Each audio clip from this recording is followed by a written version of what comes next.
Good evening, viewers. Thanks for watching the 8 p.m. bilingual newscast on Spectrum Television. And here are our top stories. CONAC is evaluating the anti-corruption of 7 billion CFA francs according to their 2020 report. Cameroon stands at the corruption rank worldwide at 149. This newscast will shine the spotlight on the difficulties the anti-corruption scheme is facing and various models to be adopted. In the World Health sector, the World Health Organization has mapped Cameroon as a red zone over the rising number of infected COVID cases as reported by the epidemiological situation in Cameroon. This and many more will be yours in this newscast. Good evening, viewers. Thanks again for watching this bilingual newscast, and we begin in the French language with Inès Pangan. Good evening, Inès. Bonsoir, Joséphine Benzi. Bonsoir à vous, mesdames et messieurs. Comme annoncé en titre, le rapport 2020 de l'état de la lutte contre la corruption au Cameroun est disponible. Il a été officiellement présenté ce jour au Palais des Congrès par le président de la Commission nationale anti-corruption, le docteur révérend Dieudonné Massingam. C'était en présence des autorités administratives, religieuses et même des politiques. Compte rendu, Mireille Siabji. 16 067, c'est le nombre de cas d'atteinte à la fortune publique et à la gouvernance dénoncés auprès de la Commission nationale anticorruption. C'est ce que révèle le rapport 2020 de la CONAC. Le dit document indique que le préjudice financier subi par l'État du Cameroun pour des affaires de corruption et les infractions assimilé est évalué à un peu plus de 7 milliards de francs CFA.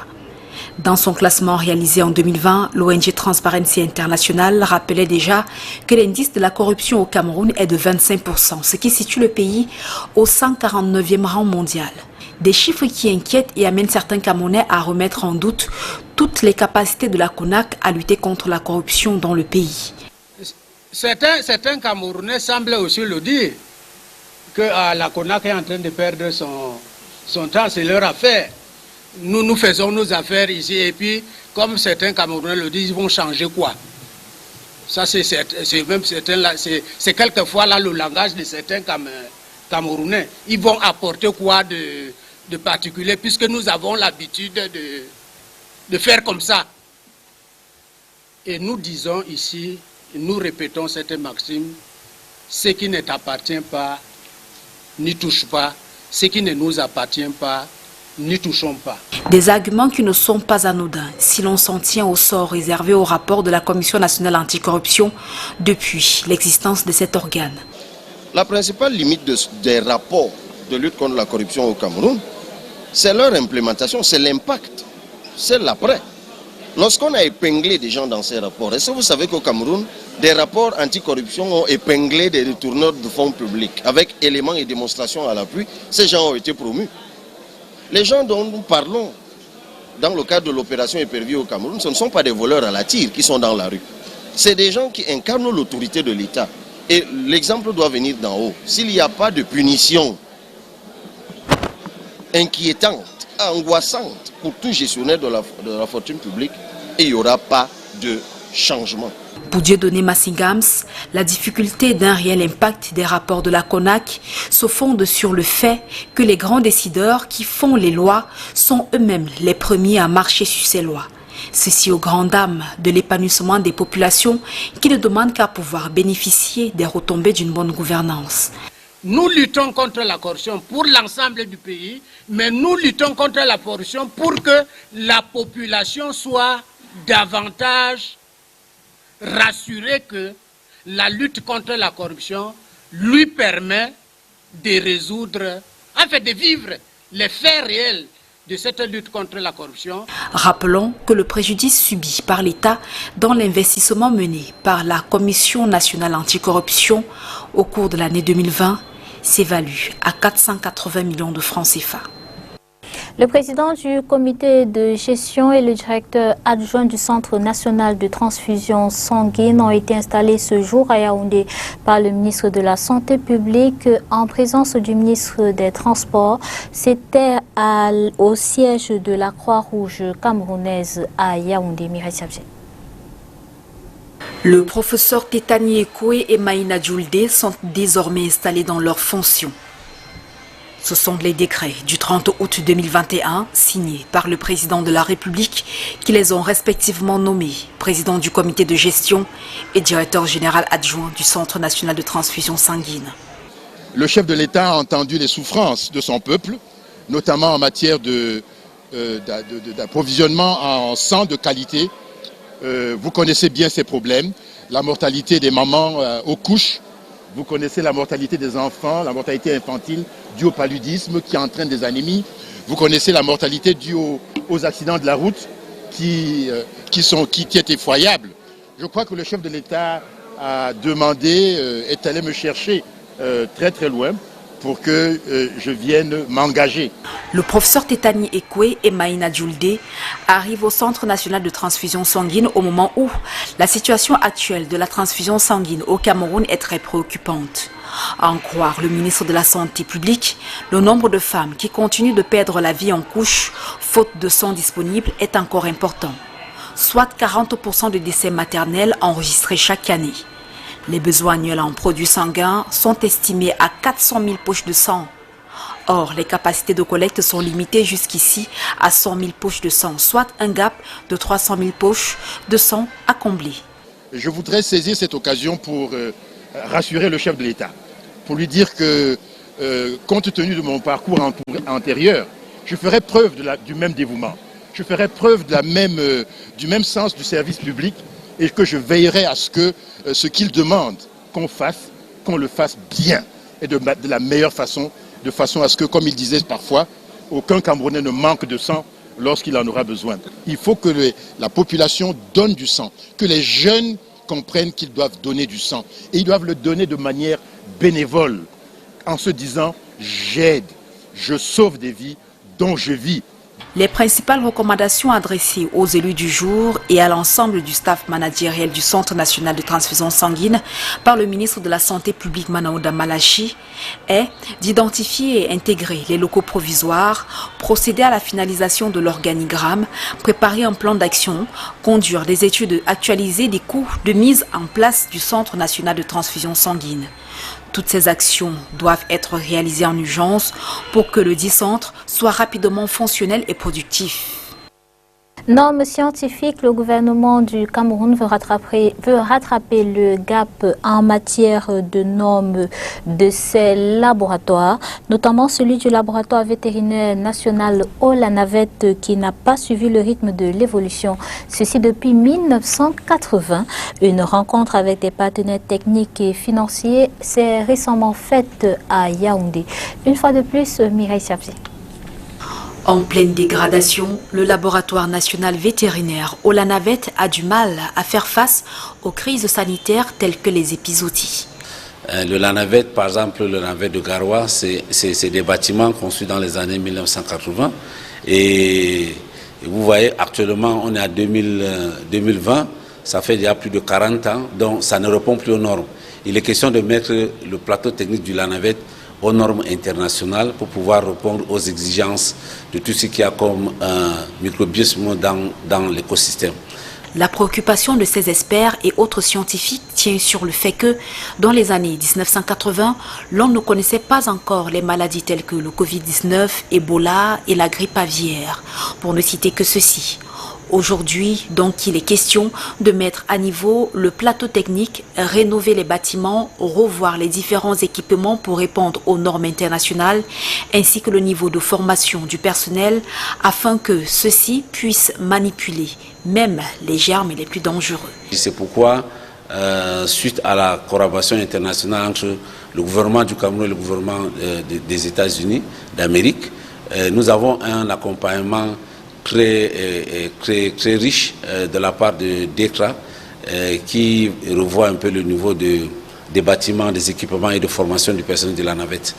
Et c'est pourquoi donc là on est en train de faire une réunion de lancement de ce projet où les laboratoires de Douala et les laboratoires de Garoua seront reconstruits selon les normes grâce au financement et aux dons de DECRA. Rappelons que l'Olanavette est placée sous la tutelle technique du ministère en charge de l'élevage, des pêches et des industries animales, ainsi que la tutelle financière du ministère des Finances. The rate of COVID-19 contamination in Cameroon is on a geometric increase. The country has recorded between the 15th to the 22nd of September over 371 new cases within this short period, with over 10 deaths recorded per day. The World Health Organization says this report is disturbing, as Crystal Asexwele tells us in the following report.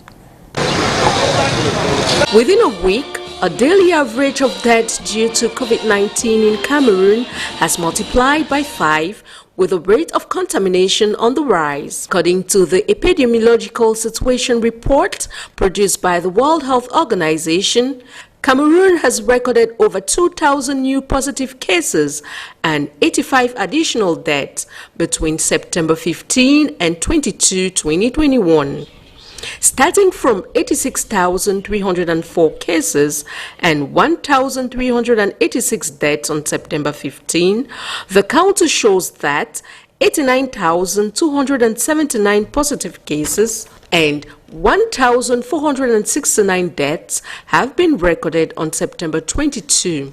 When compared to the statistics of September 8, it is clear that Cameroon has an aggregate of 3,864 new cases and 101 additional deaths. Overall, this analysis shows that the rate of contamination continues to speed up as of last August, where the daily average of recorded cases was about 90 patients and 1 death. At this racing rate of contamination, it is, however, necessary to accelerate the vaccine against this deadly virus, because protecting oneself against the effects of the third wave of contamination involves vaccination, compliance with barrier measures as recommended by the government.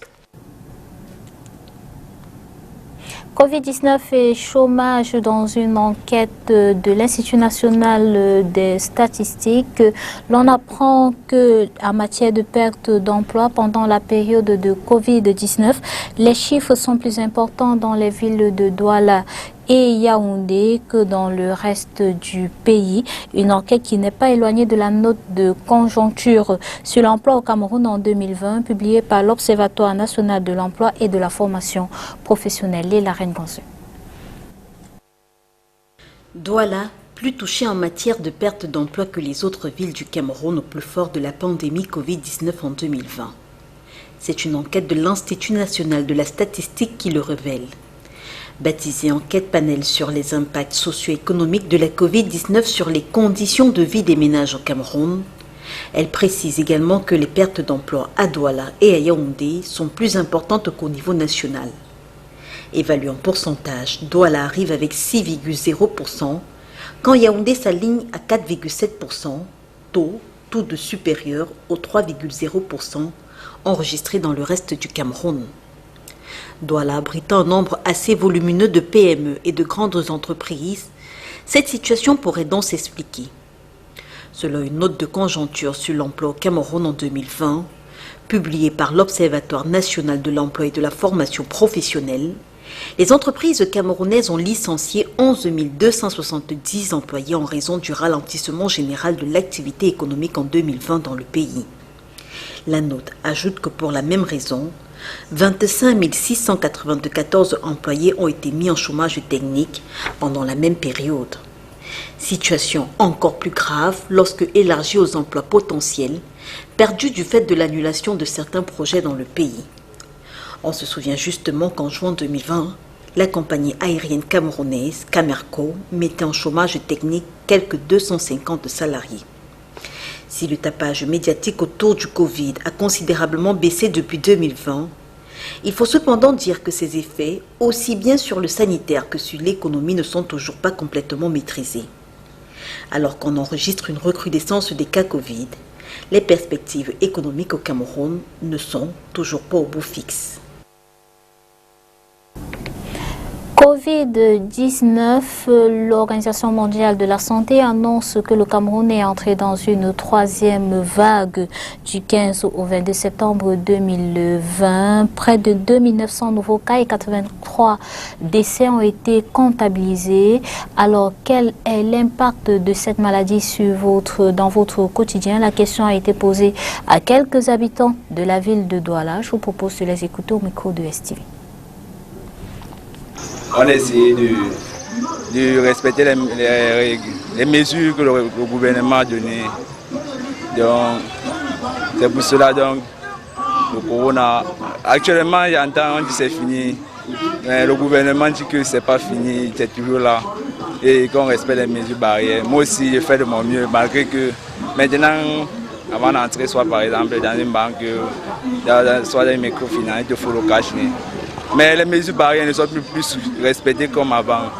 Mais on charge toujours les taxis, on charge, surcharge tout le monde dans les voitures. C'est pas normal, il faut regarder ça. The business. COVID-19 has affected the business really badly. So we pray that it should pass fast so that we can be able to do our things as we used to do. Yes. I say business is really slow. Yes. Because most people, they are indoor, they are not working. When the insurance gets finished, they will park their car complaining that they don't have money. So business is really slow. It has affected my business. According to drivers plying the southwest and northwest routes, the separatist fighters who have imposed a lockdown on the population is adversely affecting their line of business.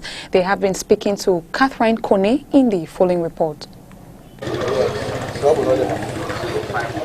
A once vibrant bus station has now become a shadow of itself.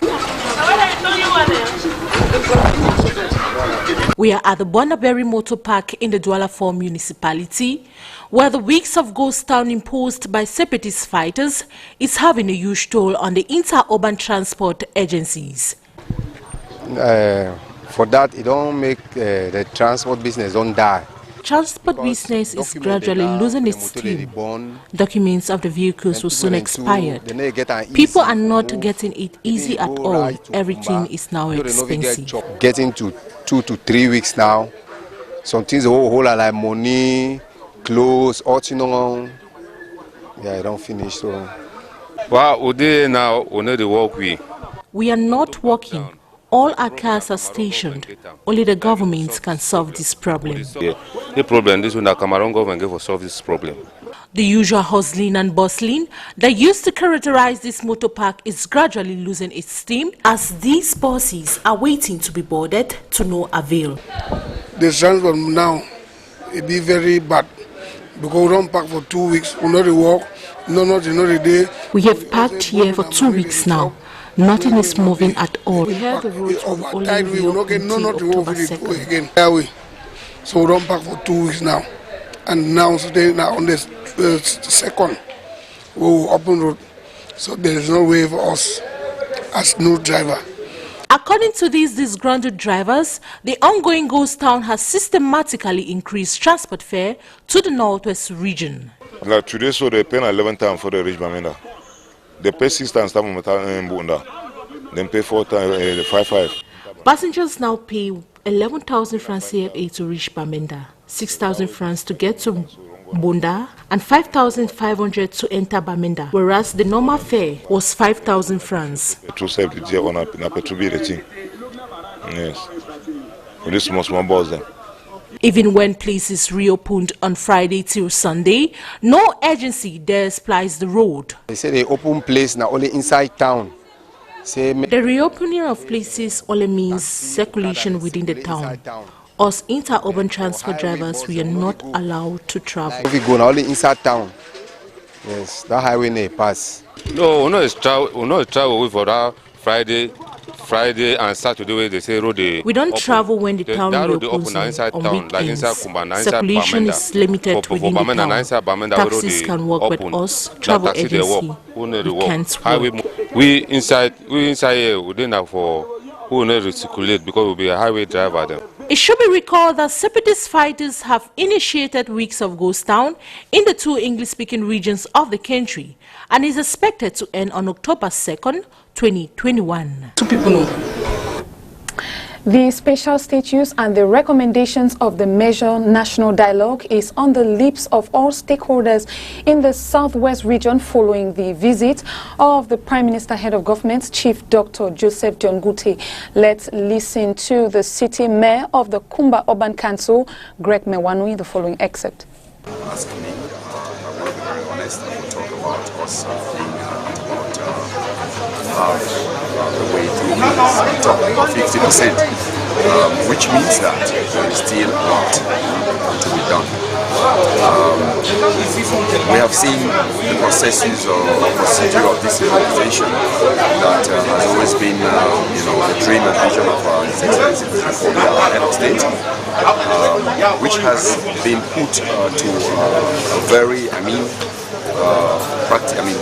theoretically at a very high level, but then also to a certain practical level. When it comes to the institutions, I can say I give that an 80%, 90% success rate.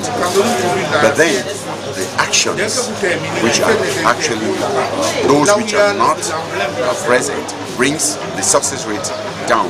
That makes me say we're at an average of about 50%.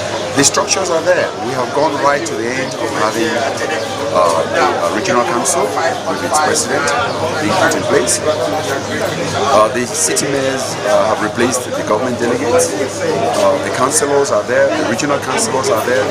These are structures. But then, like I say, even for the city mayors and the respective mayors, the 15% has not been put in absolute practice, which means there is still much to be done. On our international page, Sosten Kaben, journalist from the Democratic Republic of Congo, is under custody for the death of a United Nations expert in 2017 in Kasai, in the center of the DRC, where he was jailed, and will be in the court hearing on Friday. The court is interested where the journalist got the information and how he had the video where the expert was being executed in Algeria. Algeria has prohibited the airspace from Morocco as she accuses her of hostility and provocation. This decision comes barely 1 year by Algeria as her diplomatic relations with Morocco ruptures. And let's now continue this newscast in the French language. Et nous parlons sport, Joséphine Binzi, comme il fallait s'y attendre, la candidature du footballeur Samuel Eto'o-Fils à la présidence de la FECAFOOT continue de susciter diverses réactions dans le milieu sportif. Que pensent notamment les fans de football de cette candidature? Nous vous proposons d'écouter quelques-uns rencontrés à Douala par notre équipe. La candidature de l'ancien footballeur Samuel Eto'o-Fils à la présidence de la Fédération camerounaise de football continue de susciter diverses réactions parmi les fans du ballon rond. À Douala, nombreux sont ceux qui saluent la décision du Goliador de briguer la présidence de la FECAFOOT. Oui, moi je suis au courant que Samuel Eto'o-Fils a mis sa candidature pour postuler au poste de président de la FECAFOOT. Et franchement, quand j'ai vu, moi j'étais personnellement très fier parce que c'est longtemps qu'on a souhaité que le footballeur gère la FECAFOOT parce qu'il maîtrise le football. Normal, nous sommes derrière lui, il faut qu'il soit candidat parce qu'il maîtrise le foot très bien et il est capable de gérer. À mon avis, on doit laisser le foot aux footballeurs. C'est normal parce qu'il quand même s'y connaît dans le football, c'est très normal. Malgré un parcours sportif impressionnant, ce fan de football estime que l'ex-capitaine des Lions Indomptables a encore des choses à prouver sur le plan national. Non, je peux être d'accord. Je ne suis pas encore d'accord. Je peux être d'accord de ses candidatures. Mais il y a un mais. Eto'o-Fils a fait, on a vu. Mais dans son pays, il n'a rien fait. C'est une occasion unique à Nord. D'accord ou pas d'accord, la candidature de Samuel Eto'o-Fils est officielle. Reste désormais attendue la validation de celle-ci par la commission électorale de la FECAFOOT. Toujours en sport, le Cameroun vient de se qualifier pour la phase de demi-finale de l'Afro-Basket Dames au Palais des Sports de Yaoundé. Il y a un instant, le Cameroun vient de battre l'Égypte 67 contre 61. Le point sur cette rencontre avec nos envoyés spéciaux à Yaoundé, Christian Aoumé et Emmanuel Tibu.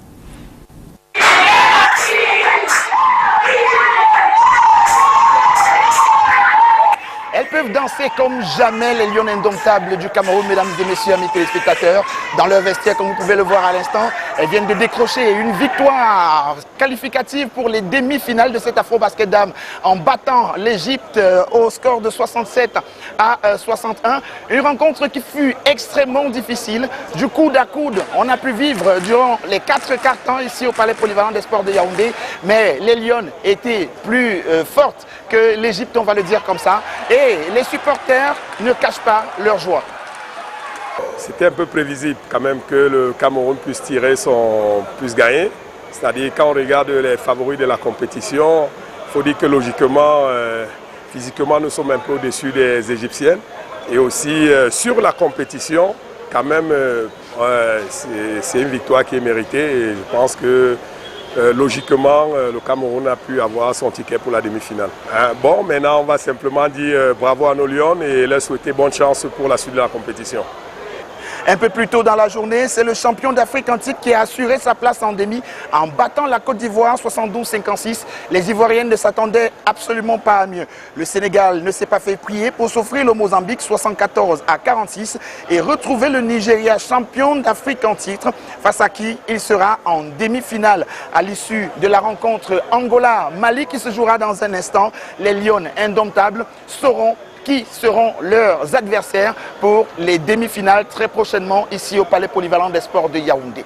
Nous sommes Emmanuel Tibu et Christian Aoumé pour STV. Et c'est avec ces bonnes nouvelles de Yaoundé, du Palais Polyvalent des Sports, que nous mettons un terme à cette édition d'information sur Spectrum Television. Merci d'avoir été des nôtres. Bonsoir. Bonsoir Joséphine Binzi. Good evening to you, viewers. Thanks for watching.